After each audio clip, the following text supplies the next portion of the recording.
이 시간에 우리 하나님 말씀 함께 봉독하겠습니다. 사도행전 13장 1절에서 3절까지의 말씀입니다. 사도행전 13장 1절에서 3절까지의 말씀, 우리 세 절인데요, 우리 한 목소리로 함께 봉독하겠습니다. 안디옥 교회에 선지자들과 교사들이 있으니 곧 바나바와 니게르라 하는 시므온과 구레네 사람 루기오와 분봉왕 헤롯의 젖동생 마나엔과 및 사울이라. 주를 섬겨 금식할 때에 성령이 이르시되 내가 불러 시키는 일을 위하여 바나바와 사울을 따로 세우라 하시니 이에 금식하며 기도하고 두 사람에게 안수하여 보내니라. 아멘. 할렐루야. 우리 반갑습니다. 우리 좌우로 앞뒤로 또 가정에서 우리 한번 인사하겠습니다. 우리 교회 생일 축하합니다 하고 한번 인사하겠습니다. 예, 우리 교회 생일 축하합니다. 예, 안 하던 인사하니까 좀 썰렁한데요. 사랑하고 축복합니다 하겠습니다. 사랑합니다, 축복합니다. 예. 아까 원로 목사님 인사드릴 때 제가 원로 사모님을 못 뵀네요. 저는 2부 때 오신 줄. 잠깐 한번 일어나 주시면은, 예, 자 카메라도 한번 돌려주시고 저 박수로 환영하겠습니다. 예, 감사합니다. 예, 오늘 복되고 좋은 날, 우리 교회가 설립된 지 56주년 되는 우리 설립 기념주일, 또 이렇게 특별히 또 선교사님 파송하게 되어서 더더욱 기쁨이 큽니다. 오늘 성령에 이끌리는 교회라는 제목으로 오늘은 짧게, 여러분은 긴 설교를 원하시겠지만 오늘은 짧게 설교하도록 하겠습니다. 사도행전 13장은 이제 13장은 큰 전환점을 맞이합니다. 사도행전 1장 8절에 오직 성령이 너에게 임하시면 너희가 권능을 받고 예루살렘과 온 유대와 사마리아 땅끝까지 이르러 내 증인이 되리라 라는 하나님의 세계 선교에 대한 그 설계도대로 사마리아까지 복음이 전했는데, 이제 13장을 기점으로 세계를 향해, 이방을 땅을 향해 이 복음이 이제 나아가게 됩니다. 그 분기점이 되는 바로 장이 13장입니다. 이 안디옥 교회는, 이제 안디옥 교회가 설립된 안디옥 교회는 예루살렘으로부터 북쪽으로 한 480km쯤 됩니다. 대략 지도가 이렇게 됩니다. 한번 보여주실까요? 잘은 안 보이실 텐데 그냥 간만, 밑에 예루살렘이 있다면 그 위로 쭉 올라가면 수리아 안디옥이라는 그 교회, 480km면 한 서울에서 부산까지 거리쯤 되겠죠. 저기에 있는 이방에 세워진 이제 교회입니다. 저 교회가 설립된 배경이 이렇습니다. 스데반이 죽게 되고 그것을 기점으로 예루살렘에 큰 이제 고난이, 그리고 큰 어려움이 닥치게 됩니다. 하나님께서는 그 환난을 사용하셔서 사람들을 흩어지게 하셨고, 흩어진 사람들이 480km나 먼 저 북쪽으로 도망을 가서 거기서 복음을 전하기 시작한 겁니다. 거기서 복음을 전하고 헬라인들이 복음을 믿었다라는 소식을 예루살렘 본부교회가 듣자마자 예루살렘에서는 바나바를 이제 그쪽에 파송을 합니다. 그쪽에 안디옥에 이제 교회를 설립할 수 있도록, 섬길 수 있도록 보낸 것이죠. 그래서 안디옥 교회가 이제 바나바를 통해서 설립되게 됩니다. 오늘 본문 1절 말씀은 그렇게 안디옥 교회에 설립된 이제 지도자들의 이름이 명단이 쭉 나옵니다. 우리 1절 말씀 보겠습니다. 1절 우리 함께 읽겠습니다. 1절. 자, 안디옥 교회에 선지자들과 교사들이 있으니 곧 바나바와 니게르라는 시므온과 구레네 사람 루기오와 분봉왕 헤롯의 젖동생 마나엔과 및 사울이라. 5명의 이름이 나오는데요, 이제 가장 첫 번째로 바나바가 나옵니다. 이 이름의 순서는 아마 그 교회 공동체에서 영향력이 있는 지도자 순으로 이름이 기록된 것 같습니다. 가장 먼저 바나바가 나온다는 것은 이제 바나바가 그 교회의 이제 지도급 인사라는 것을 우리에게 보여주는 것입니다. 가장 먼저 예수 그리스도를 영접하였고 예루살렘 교회 파송을 받아서 안디옥 교회를 설립한 사람입니다. 이 바나바는 사도행전 11장 24절에 보면요, 성령과 믿음이 충만하다, 그리고 그는 착한 사람이다 라고 아주 칭찬을 하고 있습니다. 예루살렘 교회가 구제할 일이 있을 때는 우리가 사도행전 4절에 보면 자신의 소유를 팔아서 제일 먼저 사도들의 발 앞에 갖다 놓은 그런 참 헌신과 충성된 인물이었습니다. 그 다음에 이제 나오는 인물이요, 니게르라 하는 시므온인데, 이 니게르라는 것은 흑인이다, 이제 피부색이 검은이란 그런 뜻이 있습니다. 그러니까 이 니게르라 하는 시므온은 아마 흑인으로서 개종한 사람으로 보입니다. 이 안디옥 교회 지도자가 되어 있습니다. 그 다음 사람은 이제 구레네 사람 시몬이다라고 되어 있는데요. 이 구레네는 이제 북아프리카 지역인데요. 이 사람도 바로 북아프리카에서 온 사람이고요. 이분에 대해서는 이제 사도행전 11장 20절에 보면 스데반으로 인해서 스데반의 순교로 고난과 핍박을 당할 때 예루살렘에서 안디옥에 와서 복음을 전했던 구레네 사람들이 있는데 그 중에 한 명으로 여겨지고 그래서 안디옥 교회 설립에 동참했던 사람으로 여겨집니다. 그 다음에는 이제 네 번째가 헤롯의 젖동생 마나엔인데요. 여기 나오는 헤롯은 바로 예수님을 신문하고 세례 요한을 죽인 그 헤롯 안디바를 뜻하는데 그 헤롯 안디바의 젖동생, 어려서 그와 함께 어린 시절 함께 양육받은 이제 동생인데 아마 고위직 인물이었던 것으로 보입니다.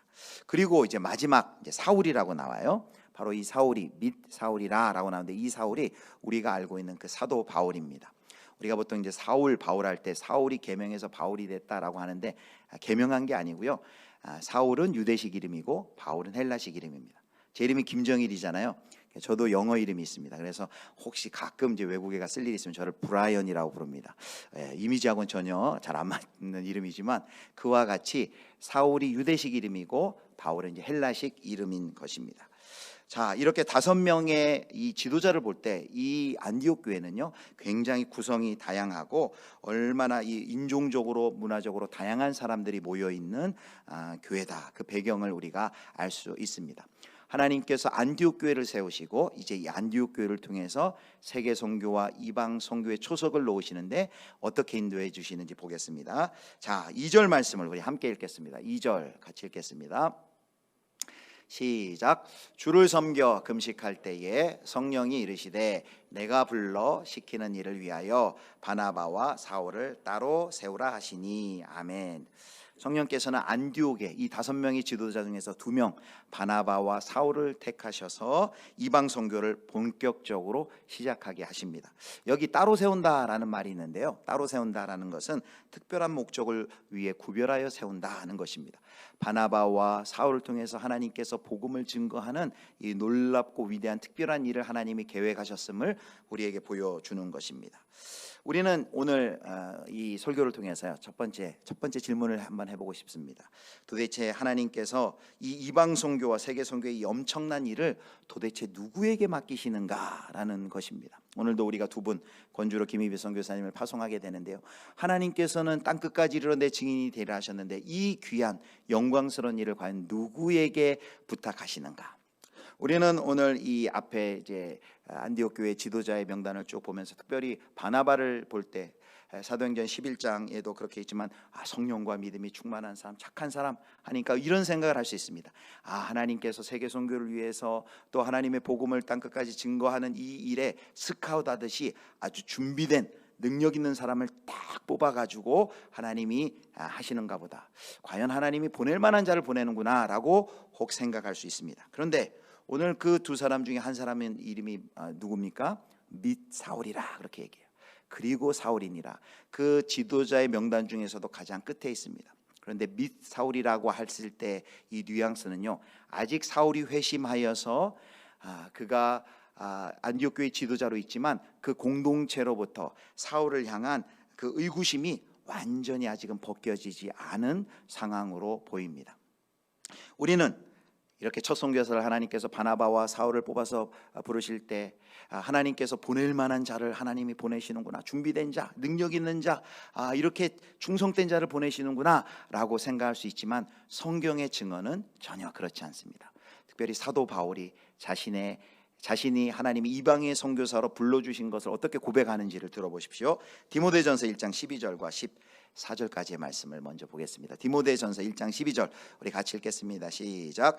나를 능하게 하신 그리스도 예수 우리 주께 내가 감사함은 나를 충성되이 여겨 내게 직분을 맡기심이니 내가 전에는 비방자요 박해자요 폭행자였으나 도리어 긍휼을 입은 것은 내가 믿지 아니할 때에 알지 못하고 행하였음이라. 14절 우리 주의 은혜가 그리스도 예수 안에 있는 믿음과 사랑과 함께 넘치도록 풍성하였도다. 아멘. 사랑하는 성도 여러분, 사울의 과거가 어땠습니까? 스데반을 죽였습니다. 예수 그리스도를 믿는 사람들을 대적하고 그들을 감옥에 갇히는 일 가운데 가장 앞장섰습니다. 하나님을 반대하고 하나님을 믿는 자들을 회방하던 사울이었습니다. 그런데 지금 하나님께서 누구를 사용하세요? 그 하나님을 대적하고 하나님의 백성들을, 하나님의 예수 그리스도를 믿는 사람들을 대적했던 그 사울을 하나님께서 선택하셔서 그를 이방의 선교사로 그를 파송하십니다. 뭘 보여줍니까? 사도 바울이 능력이 있고 사도 바울이 준비가 잘 되어서 그를 뽑아줍니까? 오늘 성경은, 오늘 사도 바울은 내가 직분을 얻고 이방의 선교사로 보냄받는 그 한 가지 이유가 있다면 그것은 하나님의 긍휼하심을 받았기 때문이다. 그리고 마지막 14절에 뭐라 그래요? 우리 주의 은혜가 그리스도 예수 안에 있는 믿음과 사랑과 함께 넘치도록 풍성하였도다. 하나님의 은혜가 나에게 임하였기 때문에 내가 이 영광스럽고 놀라운 그 직분을 받았다라고 우리에게 고백하고 있는 것입니다. 사랑하는 성도 여러분, 하나님께서 사울을 이방 선교를 위한 하나님의 선교사로 택하신 이유는 사울의 능력 때문이 아니었습니다. 그것은 전적으로 하나님의 긍휼하심 때문이었고 하나님의 은혜 때문이었습니다. 그러므로 오늘 우리는 첫 번째로, 오늘 특별히 설립 56전을 맞이하면서 우리가 반드시 우리 마음 가운데 새겨야 할 것이 있습니다. 우리가 만약에 하나님께 쓰임받는다는 것은, 쓰임받는다면 그것은 나로 말미암음이 아니요 하나님의 전적인 은혜인 것을 믿으시기를 축원합니다. 나에게 어떤 근거와 능력과 나에게 조건과 이유가 있는 것이 아니라 나는 부족하고 나는 연약하고 나는 불쌍한데 나를 구원하시기 위하여 예수 그리스도를 보내주시고 나를 구원하시고 그 하나님의 긍휼과 사랑으로 우리를 직분을 주시고 선교사로 세우시고 우리를 목사로 세우시고 교사로 세우시고 목자로 세우시고 우리를 하나님의 교회 봉사자로 세워주시고 하나님 나라의 일을 하게 하십니다. 그것이 무엇 때문이라고요? 우리의 능력 때문이라고요? 아닙니다. 바로 하나님의 긍휼과 하나님의 은혜 때문입니다. 그래서 오늘 첫 번째로 우리가 기억할 것, 자 1번 한번 보여주세요. 우리가 기억할 것은 이것입니다. 우리가 기억할 것을 같이 읽겠습니다. 시작. 우리가 쓰임받는 것은 주님의 은혜 때문이다. 여러분, 우리 예수비전교회가 오늘 56년 설립주일을 맞이해서 이 자리에 서 있습니다. 장희동 언덕에 하나님께서 예수비전교회를 세우시고 우리가 56년 동안 그 많은 신앙의 선배들의 눈물과 헌신과 기도로 그 세월을 지나 오늘 여기에 서 있는 것, 그것이 누구 때문이라고요? 무엇 때문이라고요? 바로 전적인, 첫 번째도 하나님의 은혜요, 두 번째도 하나님의 은혜고 세 번째도 하나님의 은혜이신 것을 여러분 믿으시기를 축복합니다. 직분을 맡겨주시고 우리를 교사와 목자로 세워주시고 우리를 교회 봉사자로 세워주시고 성도로 세워주시고 우리가 하나님 나라를 위하여 그 일을 하게 하신 것, 우리가 전적인 교회 일을, 교회 전적으로 하나님의 은혜인 것을 우리는 이 설립 감사 주일 예배를 드리면서 우리가 다시 한번 각인해야 되겠습니다. 그래서요, 우리가 한번 우리 고백해 보겠습니다. 제가 뭐라고 말하든 여러분 주님의 은혜입니다 라고 대답하시면 됩니다. 자, 제가 이야기하겠습니다. 나의 나 된 것은, 예수비전교회가 여기 서 있는 것은, 우리가 구원받은 것은, 우리가 오늘 선교사를 파송하는 것도, 모든 것이 주님의 은혜입니다. 지금까지 지내온 것 주의 크신 은혜라. 우리 모든 어르신들이 가장 좋아하는 찬송이에요. 신방 갈 때마다 그 찬송 부르자고 하는데, 여러분 이 고백이 우리 모두의 고백입니다. 우리의 나의 나 된 것, 우리 교회가 오늘 이 자리에 서 있는 것, 우리 교회가 선교사로 파송되는 것, 두 분이 선교사로 파송되는 것, 모두 다 무엇 때문이라고요? 주님의 은혜 때문입니다. 우리가 첫 번째로 기억해야 될 것입니다. 두 번째 우리가 기억할 것이 있는데요. 자, 두 번째 보여주시기 바랍니다. 우리 같이 읽겠습니다. 시작. 성령님께서 선교를 이끄신다. 아멘. 하나님께서, 성령님께서 이 안디옥 교회를 통해서 세계 선교를 시작하시는데요. 자, 2절을 보면 자세하게 어떻게 하는지 설명이 되었습니다. 2절 보겠습니다. 자, 2절 같이 읽겠습니다. 주를 섬겨 금식할 때에 성령이 이르시되 내가 불러 시키는 일을 위하여 바나바와 사울을 따로 세우라 하시니. 아멘. 주를 섬겨라는 말은 주를 예배하며 금식하며 기도할 때 성령께서 이르시되 성령님의 인도를 그 공동체가 받습니다. 성령님께서는 구체적으로 바나바와 사울을 세우라라고 그 교회 가운데 말씀해 주고 계십니다. 선교사를 세우는 주체가 누구예요? 교회가 세우는 것이 아니라 하나님께서, 성령께서 바나바와 바울을 세우십니다. 성령님의 계획 가운데, 성령님의 인도 가운데 선교사가 파송이 되는 것을 볼 수 있습니다. 이 성령님께서 선교를 진두지휘하고 계시다는 것을 13장 4절을 보면 다시 한번 또 나와 있습니다. 4절을 보겠습니다. 4절 말씀. 자, 두 사람이 성령의 보내심을 받아 실루기아에 내려가 거기서 배 타고 구브로에 가서, 두 사람, 바나바와 사울입니다. 두 사람이 성령의 보내심을 받아, 누가 보내셨다고요? 성령님께서 두 사람을 세워서 선교사로 파송하시는 것을 볼 수 있습니다. 사랑하는 성도 여러분, 이방인 선교, 땅끝까지 이 복음을 증거하라는 이 하나님의 이 선교의 명령이 사도행전 1장 8절에 선포되고, 그 선교의 명령이 진행되도록 그것을 이끌어 가시는 분이 누구십니까? 바나바와 사울을 선교사로 파송하는 것은 안디옥 교회가 아니라 바로 성령님이셨어요. 하나님께서 계획하시고, 하나님께서 진행하시고, 하나님께서 인도하여 주셔서 바로 바나바와 사울을 보내시는 것을 볼 수 있습니다. 특별히 2절에 보면요, 선교에 대한 정의가 나와. 2절 말씀 다시 한번 볼까요? 2절에 이렇게 말씀하십니다. 주를 섬겨 금식할 때에 성령이 이르시되, 거기 뭐라고 해요? 무슨 일을 위하여? 내가 불러 시키는 일을 위하여. 여러분, 선교의 이거보다 더 정확한 정의가 없는 것 같아요. 선교가 뭐라고요? 내가 불러 시키는 일이라 라고 말합니다. 선교가 무엇입니까? 하나님께서 부르셔서 시키는 그 일이 선교예요. 하나님이 부르시는 것이 선교예요. 하나님이 시키시는 일이 선교예요.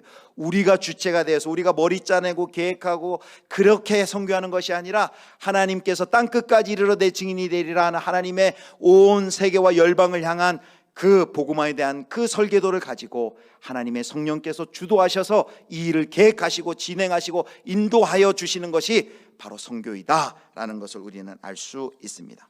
사랑하는 성도 여러분, 그러므로 여러분, 우리 늘 기억해야 됩니다. 이 선교의 역사가, 이 하나님의 구원의 역사가 성령님께서 시작하시고, 성령님께서 계획하시고, 성령님께서 진행하시고 인도하시면 그것을 마치실 분은 누구일까요?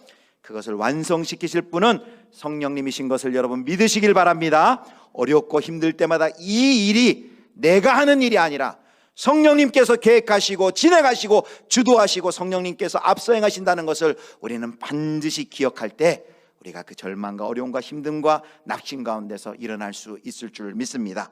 세 번째, 마지막으로 우리가 기억해야 할 것이 있습니다. 자, 그렇다면 성령님께서 이렇게 선교를 주도하시고 인도하신다면 우리는, 교회는 그럼 어떻게 해야 될까요? 자, 같이 읽겠습니다. 시작. 성령께 이끌리는 교회가 되게 하소서. 바로 우리의 기도가 이것이 되어야 됩니다. 오늘 우리의 교회 기도가 이것이 됩니다. 성령께 이끌리는 교회가 되게 하소서. 3절 말씀을 보십시오. 이 안디옥 교회의 반응이 나와 있어요. 안디옥 교회 같이 보겠습니다. 3절 말씀 같이 읽겠습니다. 시작. 이에 금식하며 기도하고 두 사람에게 안수하여 보내니라. 아멘.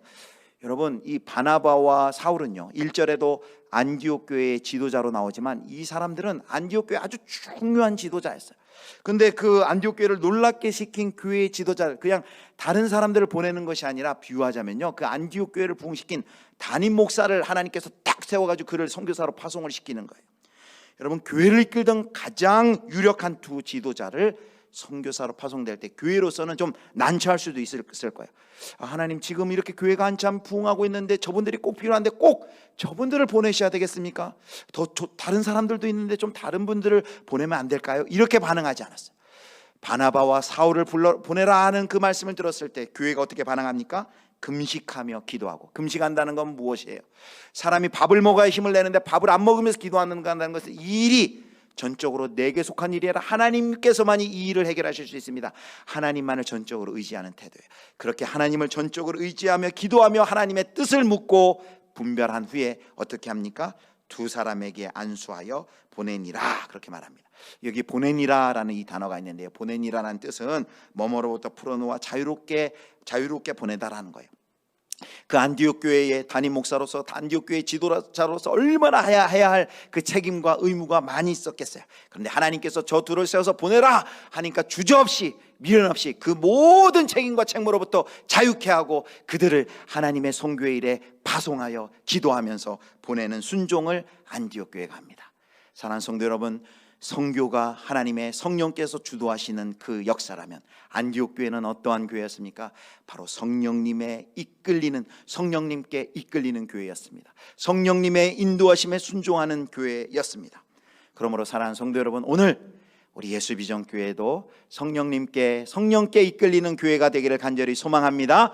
성령님께서 앞서 행하시고 성령님께서 인도하시고 성령님께서 진행하실 때 우리도 금식하고 기도하고 하나님의 뜻을 구하고 분별하여 찾아서 그 성령님의 인도를 온전히 따르시는 저와 여러분 우리 예수비전교회 되시기를 주님의 이름으로 축원합니다.